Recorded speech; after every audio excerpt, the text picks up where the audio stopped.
Hello, welcome back to Trailer Trash. Today's trailer is called Cabrini. This is an interesting one. I'm actually not sure where to start with this, but let's check out the trailer. I was told that you were rejected by 3 different orders, each time for weakness of constitution. Your Holiness, we can serve our weakness or we can serve our purpose, not both. All right, well, there's my end to talk about it.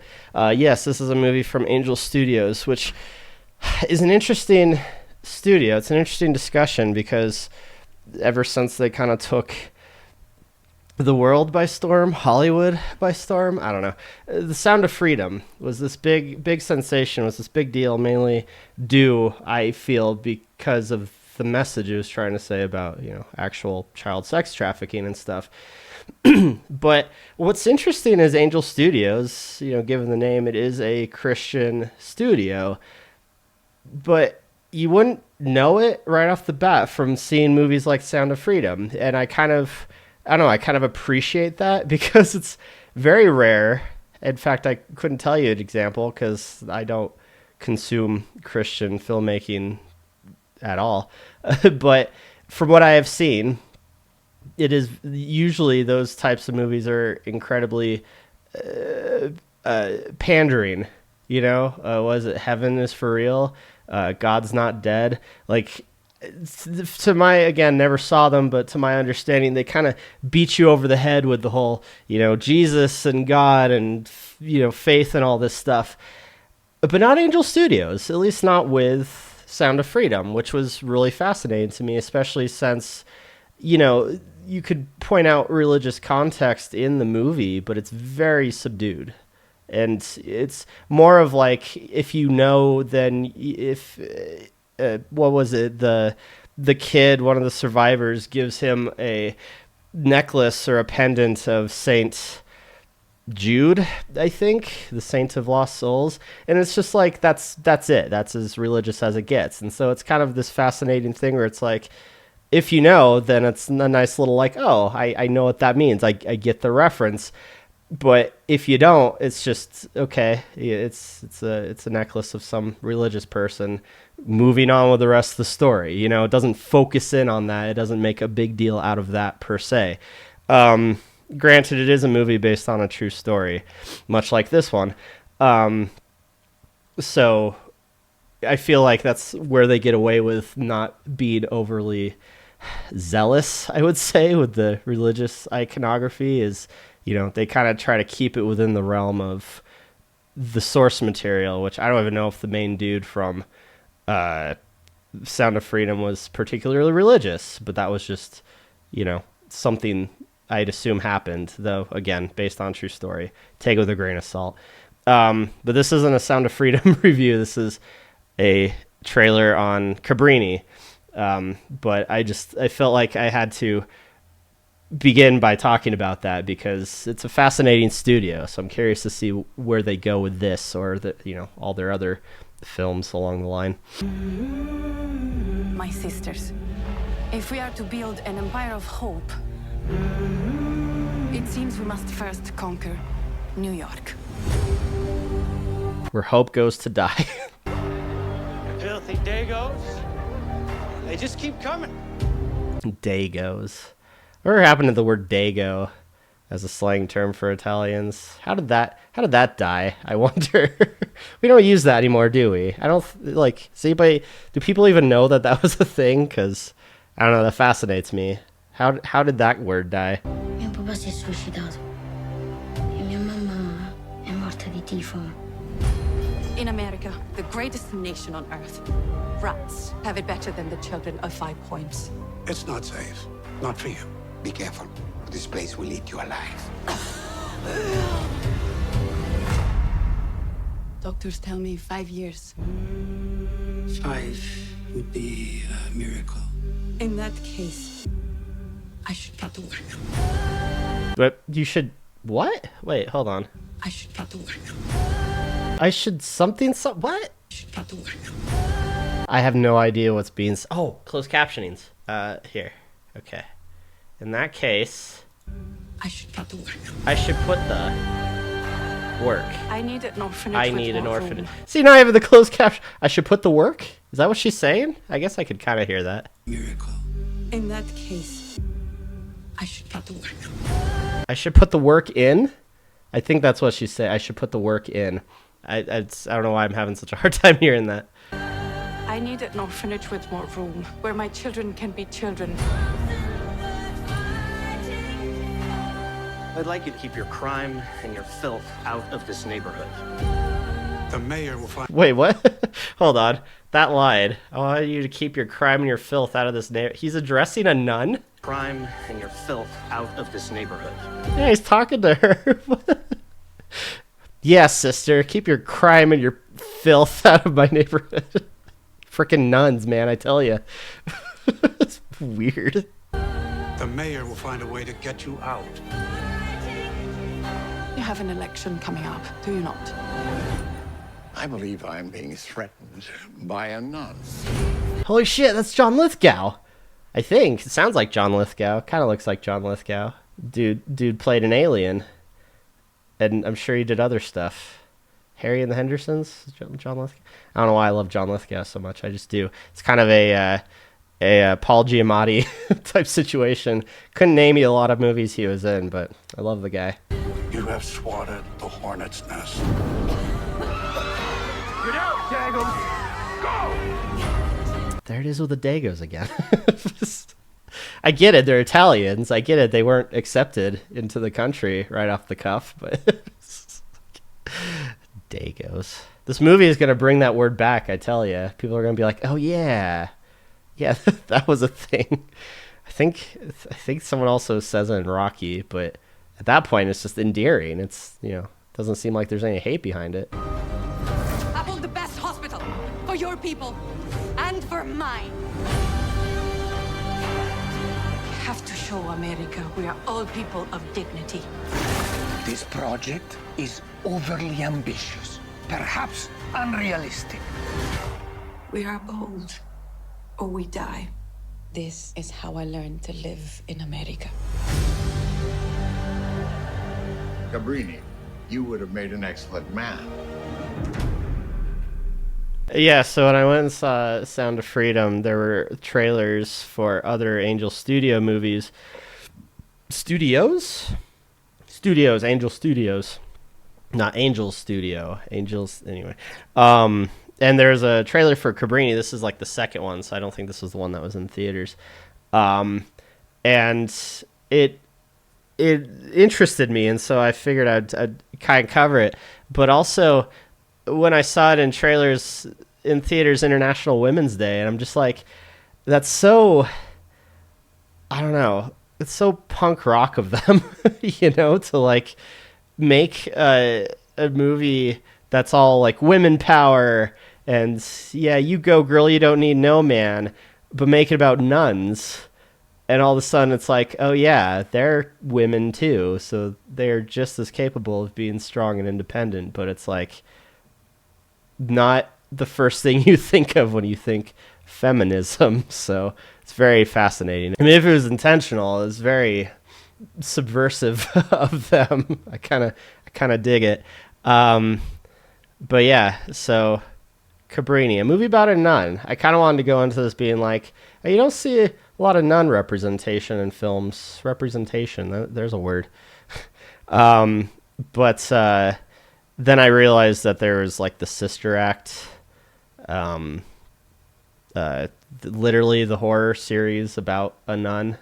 So yeah, no, nuns are pretty well represented, but I guess not one that's like serious, that takes the occupation profession seriously.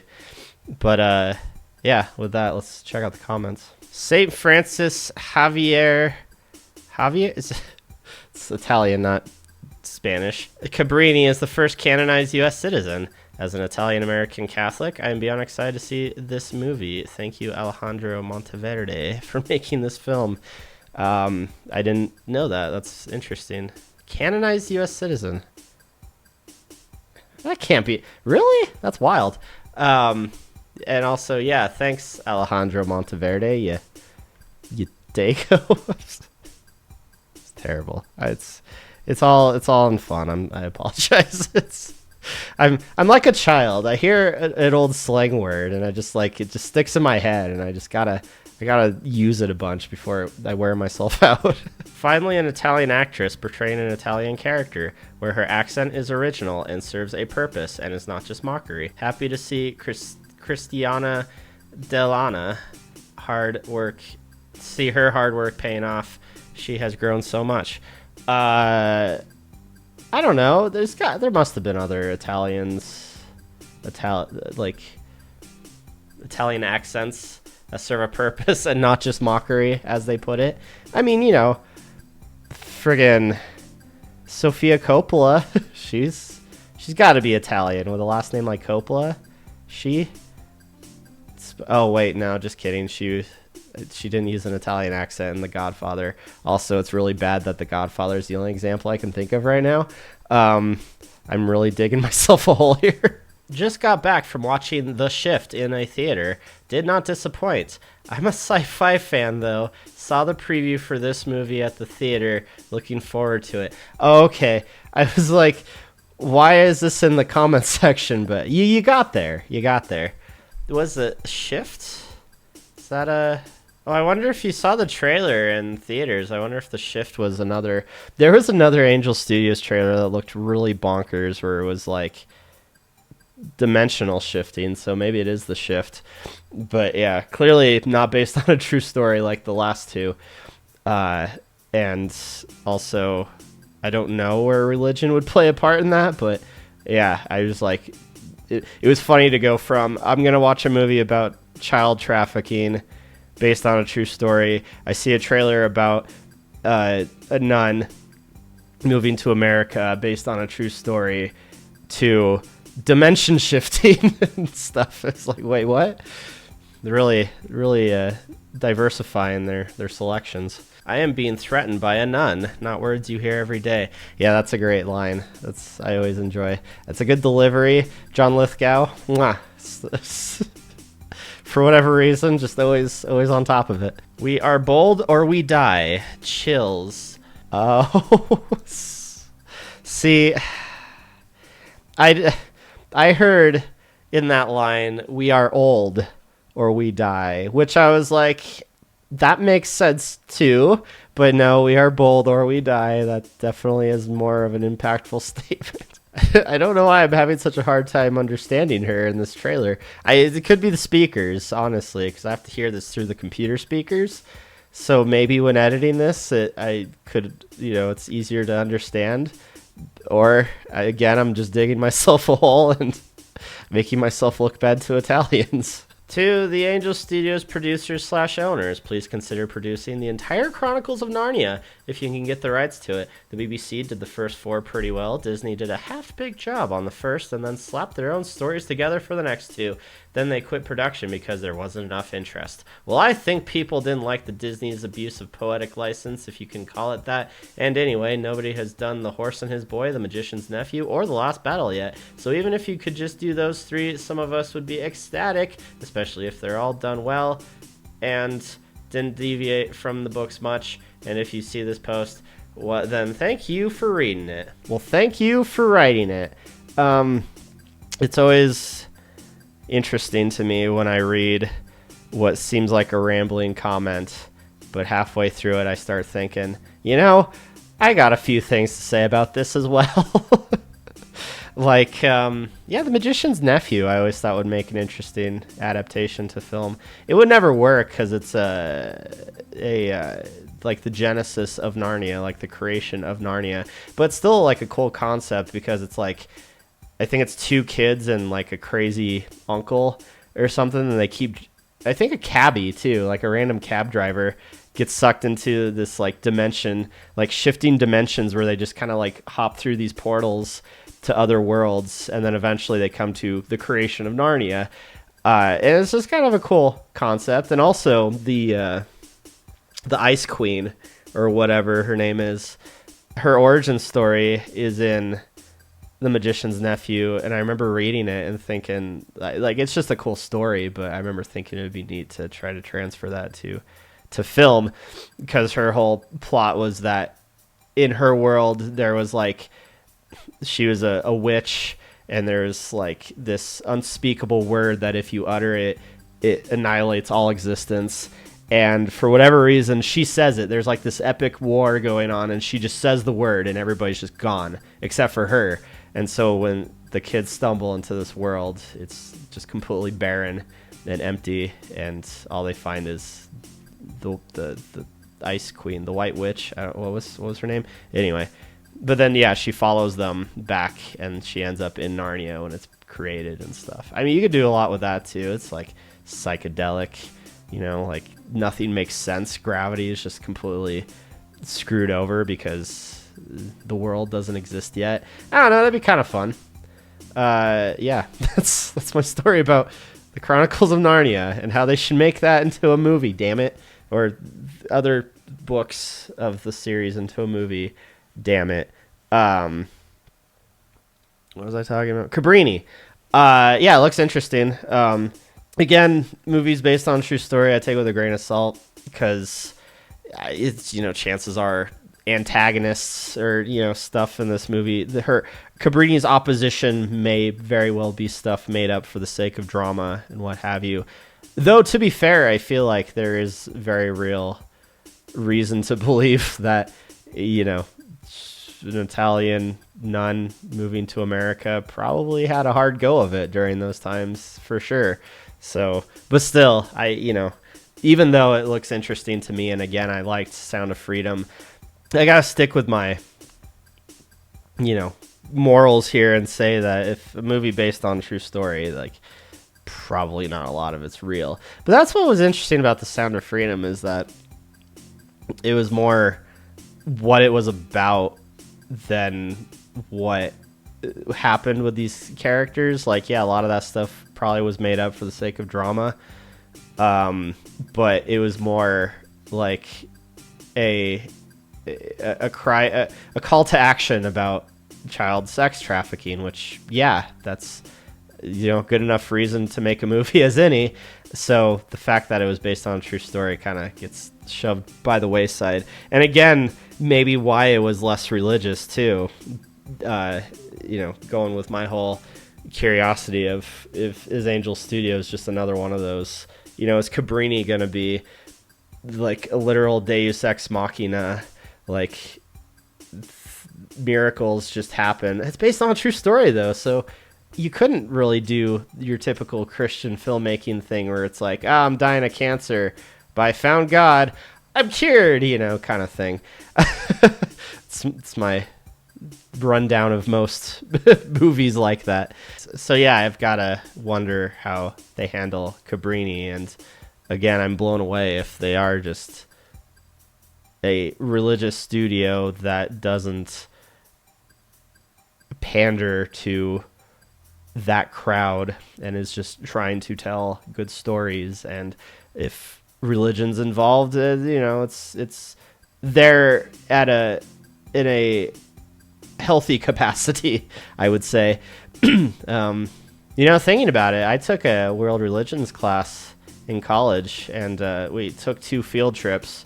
Field trips meaning we just drove there at a point in time we were told to meet and where. But one place we visited was a synagogue, and the other place was a convent. And this convent was smack dab in the middle of Hollywood, which is the last place you expect to find a convent, but sure enough, it exists. And it was funny because I got lost on the way there. Like, I missed a turn, and so I was like, oh crap, so I'll take my next turn around. I take my next turn, and I'm in front of the Chinese theater. It was just the weirdest thing. I didn't grow up in Hollywood, so it was just really surreal to be like, oh, I'm lost, turn, oh, hey, a historic landmark, how's it going, like, out of nowhere. But yeah, we got to talk with nuns, and that was kind of fun. Though, what was weird was we got to sit in on a service where they were singing, and it was interesting because it was like a regular, you know, church setup. You got the pews and stuff, the aisle, but there's like just a wall in between. I think it was like just a regular church, but there's just a wall between where the nuns prayed, where anybody else can just kind of walk in and be a part of it, sort of thing. And so we were sitting there, and you'd think nuns, right? Like faith is their whole thing. Church services are what they do on a daily. You'd think that they could sing. They couldn't sing. at least some of them. It just sounded really bad. And it just took me by surprise, because I'm just like, well, this is what you do every day. You think you'd get better at it, but at the same time, it's probably just like, whatever. They don't care. They're doing their thing. Who cares if it sounds bad or not? Again, nuns, very punk rock. Anyway, that's my nun story. Cabrini, interesting story. I'm kind of curious about what she did too. I didn't really get that from the trailer. Like, orphans, sure, but I like how was she so impactful? There's a lot of these comments about how impactful she was and how people grew up knowing who she was, but it's the first I've heard of it. What did she do? I mean, other than being charitable, I assume, and your typical nun stuff. So yeah, it's curious. I'm actually, for one, it's curious that it doesn't really say in the movie what she did to make such an impact, other than the fact that, strong, independent woman facing adversity. Hey, go figure. But at the same time, it's like, why is nobody in the comments being like, oh yeah, that thing she did, that was great? But I don't know, maybe it just goes to show that you don't need to just do one awesome thing to be remembered. I don't know. Food for thought. Till next time.